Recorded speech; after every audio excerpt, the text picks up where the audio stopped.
Bonjour à tous, aujourd'hui avec un peu de retard on va parler film d'animation. Et si cette vidéo a pris du temps pour s'écrire, c'est en partie parce que c'était une période chargée, mais également parce que ce film ne m'a pas laissé une super impression, on y reviendra. Cependant, vu que j'avais annoncé lors du dernier point culture que ça allait être sur ça, ou sur une autre œuvre que je n'ai pas du tout eu le temps de traiter, je me suis retrouvé avec le syndrome de la page blanche, car je n'arrivais pas du tout à trouver comment aborder ce film. Du coup je vous le dis tout de suite, pour parler de mon ressenti je vais spoiler dans le dur le scénario, et certains points qui ont fait que je n'ai pas accroché au parti pris du film. Pour ceux qui l'avaient deviné, le 87e point culture va parler du dernier film d'animation sorti en salle chez nous par le studio Cloverworks, j'ai nommé Trapézium. Ce film raconte l'histoire de Yu Azuma, une lycéenne qui rêve de devenir une idole. Et plus qu'un rêve, ça va devenir une véritable obsession. Voilà pour le postulat de départ, et à partir de là, on va commencer les spoils et creuser au fur et à mesure dans les abîmes de l'humanité. Pour devenir idol, elle décide de former un girls band car c'est la meilleure manière pour elle d'atteindre son rêve. Et pour former ce girls band, elle va marquer sur une carte les différents lycées de la ville et va chercher à recruter une fille dans chacun des lycées marqués, ces marques formant des points cardinaux sur la carte. Pourquoi des points cardinaux? Parce que le groupe s'appellera les Cardinals, car par un heureux hasard, il se trouve que si l'on regarde l'origine de chaque membre du groupe sur une carte de la ville, cela représente des points cardinaux. Du coup, elle va dans chacun de ces lycées, va chercher la fille qui, selon elle, va le plus se démarquer du lot et qui surtout sera un atout pour son girls band, va faire ami-ami avec elle et va recommencer jusqu'à avoir 3 amis pour former un quatuor. Vous le voyez déjà le côté manipulation de l'héroïne? Là on n'est encore qu'au début. Dans sa planification pour devenir idol, elle va chercher à ce que les filles fassent du bénévolat. Et ça tombe bien, car une des filles en fait déjà. Pourquoi du bénévolat? Parce que quand elles seront connues, les gens et les journalistes effectueront des recherches sur elles.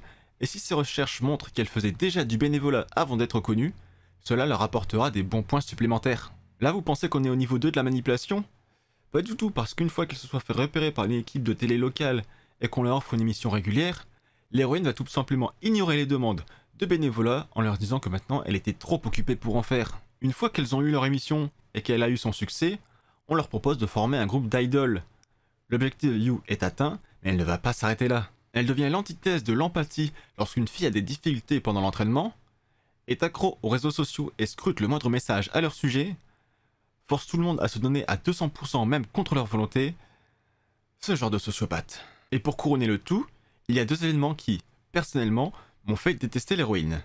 Un moment du film, une des filles, celle qui faisait déjà du bénévolat avant le plan de Yu, est dans un scandale car les fans ont eu vent qu'elle avait un petit copain. Si vous n'êtes pas familier avec l'univers des idoles, c'est une des choses que je déteste dans ce milieu, car il est interdit pour les idoles, même si les mœurs commencent à changer petit à petit, d'avoir des relations amoureuses, car ils doivent être uniquement amoureux ou amoureuses de leurs fans.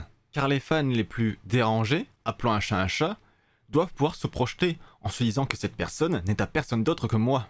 Et c'est ainsi que des personnes claquent des milliers et cents à chaque concours de popularité, concours qui nécessite d'acheter un CD ou un goodies pour obtenir un vote, et qui du coup en achètent des quantités astronomiques pour faire gagner leurs membres préférés. Comportement qui compte pour beaucoup dans le business model des idoles. Et ça a mené à des idoles qui ont dû, par exemple, dans le cas de Minami Minegishi, une membre du groupe de J-pop AKB48, faire en 2013 un message d'excuse et avait dû se raser la tête en punition pour avoir eu une relation sexuelle avec un homme. Relation consentie qui plus est, et dont l'homme, qui était également idol mais chez un autre label, n'a eu aucune répercussion car son label n'interdisait pas que les membres de ces groupes aient des relations. Et sa punition interne ne s'est pas arrêtée là, mais je vous laisse lire l'article en description si vous voulez en savoir plus. Tous les labels n'appliquent pas cette pratique, comme on a pu le voir avec ces 2 personnes, mais rien que son existence est une aberration. Du coup, quelle a été la réaction de cette chère Yu alors que son amie est en pleurs et qu'elle a dû rompre avec son petit ami? La traité d'égoïste qui ne pense qu'à elle bien évidemment. Aucun mot de soutien, elle part tout de suite dans l'agression et le haussement de ton. Honnêtement, à ce moment-là, j'ai même cru qu'elle allait la gifler et ça ne m'aurait pas étonné venant du personnage. Et le deuxième événement marquant était à la fin du film, lorsqu'une autre fille qui est du genre introvertie, pas du tout à l'aise à recevoir de l'attention, ce genre de choses, commence à devenir folle en disant qu'elle veut tout laisser tomber car ce n'est plus possible pour elle niveau santé mentale. La réaction de Yu, alors que des personnes doivent maîtriser physiquement son ami qui fait une crise et se débat pour s'enfuir, t'en fais pas, ça va aller, reprends-toi, on va surmonter ça. Vraiment adorable cette petite. Sauf qu'à force, tout ça se cumule et toutes les filles, à part Yu, décident d'arrêter le groupe, car la dernière fille qui faisait en sorte que leur cohésion et amitié restent solides a une révélation après cet événement. Et voilà qui sonne le glas des cardinals. Mais pas du film, car on a une petite séquence où le jingle du groupe sort alors que le groupe n'existe plus.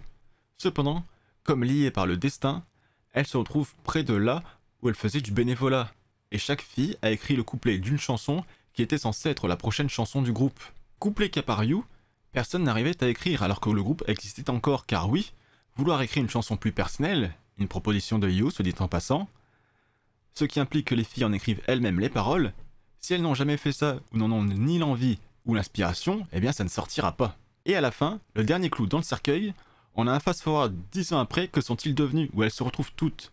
Au final, You est quand même devenue idol mais dans un autre groupe, et la fille qui avait dû rompre avec son petit ami à l'époque est enceinte de son deuxième enfant, et c'est ce qu'elle voulait. Sauf que l'on n'a aucune indication si elle s'est remis ou non avec son petit ami de l'époque. Donc la seule vraie happy ending qu'on aurait pu avoir, c'est juste une possibilité extrapolée.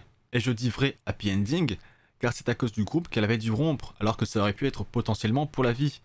Pas qu'il fallait forcément qu'elle se remette avec lui, vu qu'elle est heureuse à la fin du film. Donc, si je résume bien le scénario, on a l'héroïne qui se trouve des amis par intérêt, manipule tout son monde, est exécrable dès que les choses ne vont pas dans son sens, et ne soutient jamais ses amis.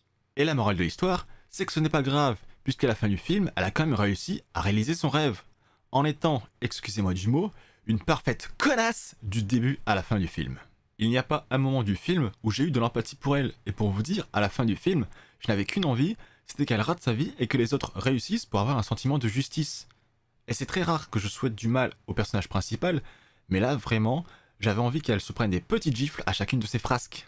Concernant sa parution, le scénario du film est l'adaptation du light novel du même nom, écrit par Kazumi Takayama entre le 6 avril 2016 et le 6 août 2018. Kazumi Takayama est une chanteuse japonaise, membre du groupe Nogizaka 46 de 2011 à 2021, et qui est désignée par son producteur comme étant le rival officiel du groupe AKB 48 dont j'ai parlé plus tôt.